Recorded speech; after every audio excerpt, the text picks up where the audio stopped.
Kaibigan, pag-usapan natin mga senyales na kulang tayo sa oxygen. Alam nyo, oxygen napakahalaga. Sobrang halaga yung hangin, oxygen, dapat maganda oxygen at papasok sa baga natin. Oras na magkulang ang oxygen sa baga natin, papunta sa dugo, daming sintomas. At pag malala nga, kulang ang oxygen, doon na mamatay. Diba? So, 5 warning signs na kulang tayo sa oxygen. Ano mga sintomas?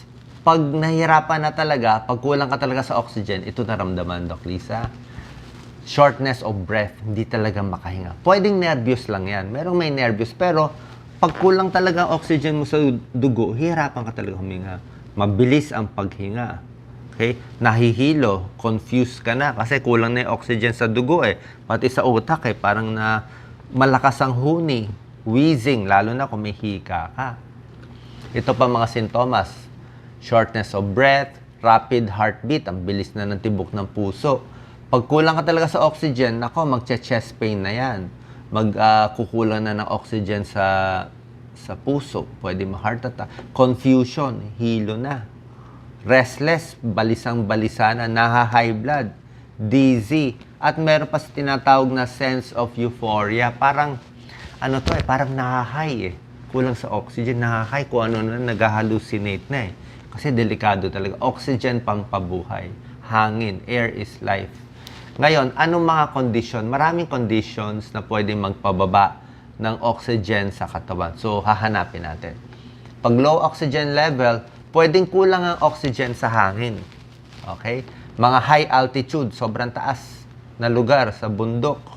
Diba? Yan, kulang, parang manipis ang hangin. Pwede rin naman yung baga mo hindi na makakuha ng oxygen. May sira ang baga. Meron din ganon. Pero ito, pwedeng kulang ang oxygen, barado ang leeg. May nagbabara, yung tonsils, yung lalamunan. Ayan, mataba kasi siya. Humihilik, obstructive sleep apnea yan. Okay? Merong hilik na masama, may hilik na okay lang. Pero ganyan, pag mataba, malaki ang leeg, pwedeng obstructive sleep apnea. May edad, pag nakukuba, mas hirap din kumuha ng oxygen, naiipit yung baga. COVID-19, sa COVID yan talaga binabantay. Basta may COVID, bibili na nga ng pulse oximeter, titingnan kung babagsak yung oxygen. Kasi yung COVID, pwede mag-inflammation. Oras na mahirapan na huminga, kailangan ng oxygen, dadali na sa ospital. Ito yung delikado. Marami pang cause ng bagsak ang oxygen sa katawan. Hika na malala. Anemic. Siyempre, kailangan mo ng iron eh. Kailangan mo ng iron sa red blood cell. Yan ang nagdadala ng oxygen para sa katawan natin. Pag anemic ka, yun din. Buntis, maraming anemic. Pag babae, malakas ang regla, anemic din. Kulang ang masustansyang pagkain, anemic. Maraming bulati sa tiyan, anemic din. Kasi dinudugo din yun eh. So, asthma, anemic, kulang ka rin. Pwede ka magkulang ng oxygen sa dugo. COPD, malakas manigarilyo. Emphysema, smoker, 1 pack a day, tigil na po. O, wala tayong panalo. Kailangan natin yung buong 100% ng baga natin para kung tatamaan man tayo ng pulmonya, ng COVID, ng infection sa baga, may laban tayo. Kahit masira niya, kunwari 50% ng baga, eh kung 100% naman yung baga mo nung una, meron ka pang natitirang 50. Pero kung ngayon, kakasigarilyo, hindi natin na-exercise yung baga natin, eh kung 50% na lang yung baga natin, nabawasan pa ng 50, wala na matitira. Ano pa yung mga causes? Tubig sa baga. May mga sakit na nagkakatubig sa baga, TB na malala, cancer, lung cancer, nagkakatubig din sa baga. Minsan, heart failure, mahina ang puso, nag-iipon ng tubig, sleep apnea, yung tulog na humihilik sila, tulad na sinabi ko, at blue baby. Mga blue baby, congenital heart disease, eh kulang din ng oxygen nila. Kasi nga may shunt, sabihin may depresya yung puso nila. Paano natin malalaman, bukod sa sintomas, sinabi ko na, di ba, yung hilo, hirap huminga, para sigurado tayo, pwede kayo magpa-check ng pulse oximeter. Sa hospital may pag-check nito eh. Okay? Ang pulse oximeter, malalaman mo yan, dapat 94% or higher. Pag 94% or less, ito nga sa kanya, 95 lang. 94% or less, eh mababa na yon. Papa-check po tayo. Ngayon, marami na bibili nito.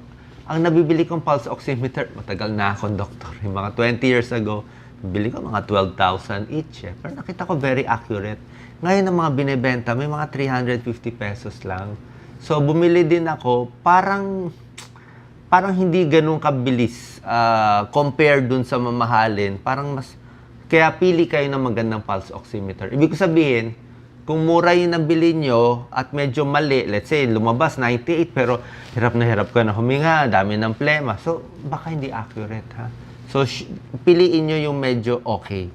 So, okay lang may pulse oximeter, pero iba pa rin yung sintomas para sure tayo na tama yung lumalabas. Dapat pareho. Pag mababa to, dapat hirap din huminga. Pag mataas to, dapat okay ka. May tinatawag na 6-minute walk test, eh. Merong parang exercise na parang test na papalakarin mo yung pasyente ng 6 minutes. Para sa mga healthy lang to na tao, 6 minutes. Tapos check mo ulit yung pulse oximeter kung bumababa yung oxygen.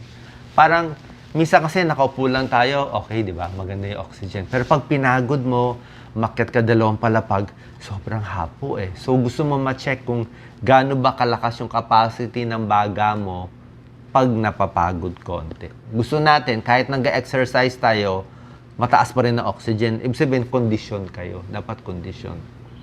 Dati, kaya natin umakyat ng mataas, maligo, di ba? Ngayon, pag naligo tayo, di ba parang hapo na sa edad ko? Or pag dumumi ka, dumumi ka, matigas ang dumi, parang medyo hapo ka na eh, di ba? Ibig sabihin, pwede nagkakaedad, or hindi tayo ganun ka-condition, kailangan more exercise. Ay, isang mga clue yan. So, kung mababa ang oxygen ninyo, pinakamabilis talaga pupunta sa ospital, kailangan nyo may oxygen therapy. Binibigyan ng supplemental oxygen, pwede sa ilong, or pwede yung face mask. Ito ba, para tumaas ang oxygen. Pero meron tayong mga other techniques. Ito po, tinuturo to ngayon sa COVID-19. Eh.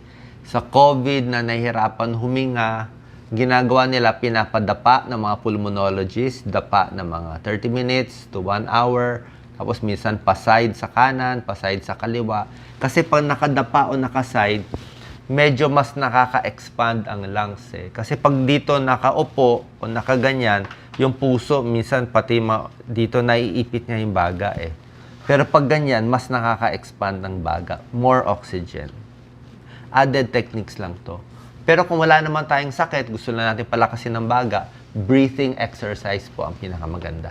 Araw-araw, ito po payo ko sa inyo, mag-breathing exercise, upo lang, relax lang, kahit ang katayo, okay lang. Hinga ng malalim. Yan, ito tinuturo ko. 2 kamay, isang kamay sa dibdib, isang kamay sa tiyan, hinga malalim. Dapat lumalaki ang tiyan at tumataas dito sa tiyan at hindi tumataas sa dibdib. Hinga malalim. Lumalaki dito sa tiyan, sa dibdib, tapos pigil. Pigil 5 seconds. Exhale. Sabayan niyo po ako. Hinga malalim. Napakasarap. Pigil 5 seconds. Exhale. Yan ang pakiusap ni Dr. Joubert Benedicto, pulmonologist. Sabi niya, napaka-importante. Talagang breathing exercise. Bakit? Gusto mo ibanat yung lungs eh. Minsan kasi pag ang hinga natin mababaw lang, parang goma, hindi nababanat yung lungs eh. Pero pag huminga ka malalim, mababanat eh. Bubuka yung lobo eh ng lungs. Yung mga natutulog na mga parts ng lung, mas mababanat siya. Magamit mo, di ba? Para mas marami pumasok.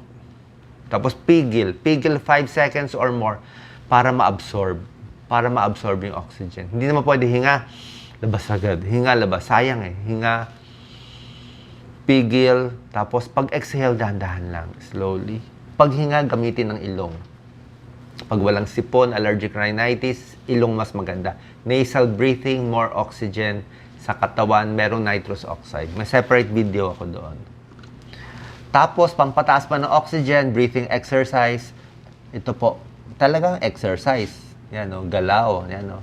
Para maging mas fit kayo, mas gumana yung baga, di ba? Mas gaganda yung daloy ng dugo. Isa din yan. Pati yung muscles mo, lalakas ito sa dagat, ang ganda ng hangin. Kailangan maganda yung hangin, maraming puno, mas maganda. Tapos, kailangan kompleto ka sa iron. Ibig sabihin, hindi ka anemic. Pag anemic ang mga babae, buntis, anemic, mababa ang hemoglobin sa CBC. Pag mababa po, kailangan ng iron supplement or kumain ng maberdeng gulay. Pwede rin yun. Tapos maraming halaman din sa labas, sa loob ng bahay para mas maraming oxygen. Tigil po paninigarilyo, iwas pollution, kumain ng maraming prutas at gulay, huwag maninigarilyo. Iwas din sa passive smoking. Napakahalaga. Kailan tayo kukonsulta sa doktor? Kukonsulta po tayo kung talagang hirap na huminga.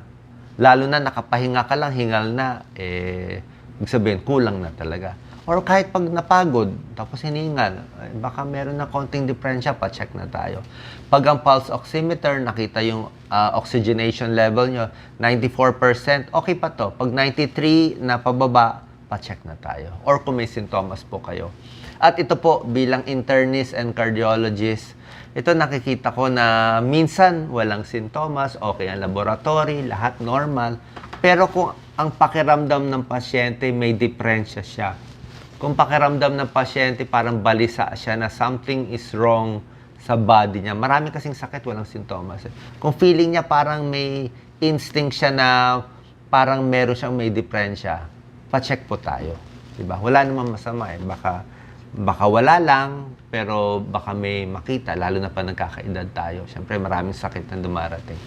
Bukod sa hypoxemia, ito yung tawag sa mababa oxygen sa dugo, meron ding mas malalang condition pa. Mas malala dyan, hypoxia. Pag hypoxia, ibig sabihin, wala ng oxygen, kulang na oxygen sa organo, sa organ, sa balat, sa utak, sa puso.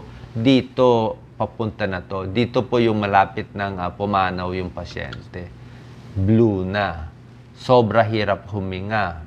Nagloloko na yung puso. Nag-collapse na. Hypoxia na yan. Diba? Ito talaga ang delikado. So, tulad ng sinabi ko, galaw-galaw para hindi pumanaw, ha? Exercise, dahan-dahan lang. Kailangan natin maglalakad araw-araw, lalo na pa nagkakaedad. Tapos, tuloy lang ang breathing exercise. Yan, para palakasin ang baga. Masustansyang pagkain, iwas sa paninigarilyo. Okay? Sana pa nakatulong to para at least maging healthy tayo. Kahit tamaan man tayo ng sakit sa ibang araw, pulmonya, lung infection, pag healthy tayo, malakas ang baga natin, makakasurvive tayo sa mga sakit na ito. God bless.